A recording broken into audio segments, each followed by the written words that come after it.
Bismillahirrahmanirrahim. Assalamualaikum warahmatullahi wabarakatuh. Saya Eti Supartini dari SMA 1 Cimalaka akan membahas masalah pembelajaran dengan tema refleksi pembelajaran daring. Deskripsi permasalahan yang dihadapi. Melakukan refleksi pembelajaran memang terlihat mudah. Namun, terkadang masih banyak yang tidak menerapkannya. Pembelajaran daring memberikan suasana dan pengalaman belajar yang baru, di mana siswa dan guru tetap melakukan kegiatan belajar mengajar secara online. Refleksi pembelajaran merupakan salah satu kegiatan pembelajaran yang dilakukan dalam bentuk penilaian tertulis atau lisan oleh guru untuk siswa maupun siswa untuk guru, guna mengekspresikan kesan konstruktif, harapan, pesan, dan kritik terhadap proses pembelajaran. Refleksi pembelajaran penting dilakukan untuk mengetahui seberapa baik proses pembelajaran yang sudah dilaksanakan. Akar permasalahan. Refleksi pembelajaran daring sama seperti refleksi pembelajaran di kelas. Hanya saja yang membedakannya yaitu pelaksanaannya. Jika di kelas guru dan siswa bisa berkomunikasi langsung, maka dalam pembelajaran daring, guru dan siswa memerlukan internet dan perangkat seperti smartphone dan laptop untuk menunjang pembelajaran daring. Biasanya sistem yang digunakan dalam pembelajaran daring yaitu grup WhatsApp, Google Classroom, YouTube, dan lainnya. Refleksi pembelajaran daring memberikan informasi positif mengenai bagaimana guru berupaya untuk meningkatkan kualitas pembelajaran, serta menjadi bahan observer untuk mengetahui sejauh mana pencapaian siswa setelah mengikuti kegiatan pembelajaran daring. Alternatif solusi. Ada banyak manfaat refleksi pembelajaran, baik untuk siswa, guru, maupun sekolah. Antara lain, manfaat refleksi pembelajaran bagi siswa untuk memberikan ruang ekspresi positif terhadap guru serta kegiatan pembelajaran yang dilakukan. Siswa bisa dengan mudah menyampaikan apa yang dirasakan selama kegiatan pembelajaran berlangsung dan memberikan pesan dan kritik yang membangun. Siswa juga bisa mendapatkan pesan atau informasi dari guru. Manfaat refleksi pembelajaran bagi guru, yaitu untuk melakukan pengamatan tindakan kelas dalam rangka memetakan kemampuan dan daya saing siswa serta karakter siswa, sehingga mudah dalam membentuk kelompok, menetapkan bobot materi, serta melakukan pengajaran dan evaluasi.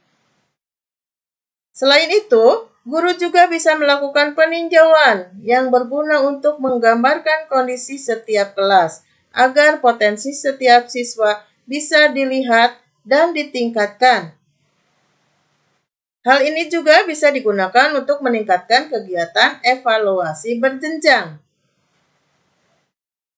Manfaat refleksi pembelajaran bagi sekolah, yaitu terciptanya kegiatan pembelajaran yang optimal dan mampu mencapai tujuan pembelajaran. Hasil pemecahan masalah. Secara umum, refleksi pembelajaran diartikan sebagai upaya untuk meningkatkan kembali materi belajar yang sebelumnya sudah diajarkan. Refleksi pembelajaran bisa dilakukan setiap satu materi, 1 minggu, atau 1 bulan sekali. Adapun berikut ini merupakan beberapa contoh refleksi pembelajaran daring. 1. Mengingat kembali materi. Contoh, Refleksi pembelajaran daring yang paling umum dilakukan yaitu dengan mengingat kembali materi ajar yang sudah dipelajari sebelumnya. Hal ini biasanya dilakukan secara mandiri, yaitu dengan membaca dan mencatat hal-hal penting yang berkaitan dengan materi lalu dipahami. Setelah mencatat poin-poin penting materi pembelajaran, siswa bisa menjelaskan sendiri di depan kamera, lalu direkam tanpa melihat buku. Cara ini dinilai efektif untuk membuat siswa paham materi dan bukan hanya sekedar menghafal. 2. Refleksi mengenai sikap positif selama kegiatan belajar. Contoh, refleksi pembelajaran daring selanjutnya yaitu dengan merefleksikan sikap positif selama kegiatan belajar berlangsung. Pasalnya, memahami materi belajar saja tidak cukup, tetapi harus ada karakter atau sikap positif yang dimiliki siswa setelah mengikuti pembelajaran. Refleksi sikap positif selama kegiatan pembelajaran harus dilakukan sejak dini atau sejak siswa duduk di bangku sekolah dasar untuk membiasakan anak bersikap baik dan tidak memiliki sifat sombong atau merasa paling pintar. Sehingga siswa bukan hanya pintar mengerjakan soal atau memahami materi pembelajaran, tapi bisa bersosialisasi dan bersikap baik di lingkungannya. Itulah sebabnya refleksi sikap positif selama belajar sangat diperlukan. 3. Refleksi pelaksanaan pembelajaran daring. Refleksi terhadap pelaksanaan pembelajaran daring dilakukan untuk memperbaiki dan meningkatkan kualitas pembelajaran secara daring. Dalam hal ini, yang perlu direfleksikan seperti penggunaan perangkat, kemampuan guru dan siswa dalam mengoperasikan perangkat untuk pelaksanaan pembelajaran daring, kesiapan guru dan siswa, proses belajar mengajar secara online, dan lainnya. Selama pembelajaran daring, guru dan siswa yang harus kembali belajar mengenai penggunaan internet dan perangkat smartphone, guru dan siswa harus bisa adaptasi dengan perubahan pembelajaran tatap muka ke pembelajaran daring. Dalam merefleksikan hal ini, ketahui apa yang kurang, apa yang harus diperbaiki, dan apa perlu ditingkatkan. Dalam melakukan refleksi terhadap pelaksanaan pembelajaran daring, guru juga perlu berkomunikasi dengan orang tua, karena orang tua terlibat dalam pembelajaran anak di rumah. Guru bisa menelpon orang tua dan bertanya mengenai aktivitas anak selama mengikuti pembelajaran daring. 4. Refleksi terhadap metode belajar dalam pembelajaran daring. Dalam melaksanakan pembelajaran daring, guru juga menggunakan metode belajar yang efektif dan efisien. Setiap siswa mempunyai pemahaman yang berbeda satu sama lainnya, sehingga guru perlu mencari metode mengajar yang efektif dan bisa diterima oleh semua siswa. Dalam hal ini, refleksi yang dilakukan yaitu dengan bertanya kepada siswa, apakah metode belajar yang digunakan selama pembelajaran daring sudah bagus atau masih ada yang kurang. Guru juga bisa meminta saran dari siswa metode belajar apa yang harus dilakukan. Hal ini bertujuan agar siswa bisa menerima dan memahami materi pembelajaran dengan baik, mencapai tujuan pembelajaran, dan tidak ada siswa yang tertinggal. 5. Refleksi rencana tindakan untuk meningkatkan belajar.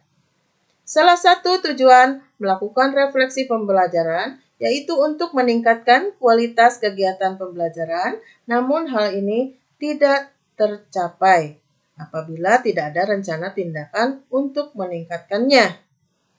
Oleh sebab itu, guru dan siswa juga perlu melakukan refleksi untuk merencanakan perilaku dari hari ke depan untuk memperbaiki kebiasaan buruk. dalam kegiatan belajar mengajar. Sebelum melakukan refleksi bersama, alangkah baiknya guru dan siswa merefleksikan diri sendiri dengan mengetahui kesalahan apa saja yang dapat menghambat kegiatan belajar. Setelah memahaminya, maka guru dan siswa akan berupaya untuk mengubah kebiasaan buruk tersebut. Untuk mengubahnya dibutuhkan kemauan dan niat. Pemecahan masalah. Dalam melakukan refleksi pembelajaran, guru memiliki peran penting, mulai dari membimbing dan membimbing siswa untuk mencapai kembali kegiatan pembelajaran yang sudah dilakukan.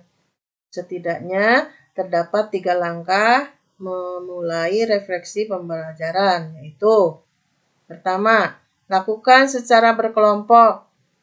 Guru bisa memulai melakukan refleksi pembelajaran secara berkelompok. Karena itu, tidak semua orang dapat mengendalikan dirinya sendiri dan agar siswa tidak canggung dalam melakukan refleksi. Kedua, mulai dengan pertanyaan sederhana. Guru bisa merangsang keaktifan siswa dengan memberikan pertanyaan sederhana. Misalnya, apa yang kamu rasakan setelah melaksanakan kegiatan pembelajaran? Dan lainnya. Ketiga, lakukan secara rutin.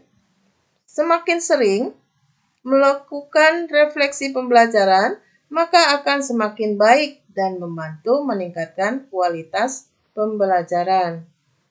Sumber rujukan di sini tertera alamatnya. Terima kasih. Wassalamualaikum warahmatullahi wabarakatuh. Jumpa lagi dengan Eti Supartini dengan masalah pembelajaran berikutnya. Terima kasih.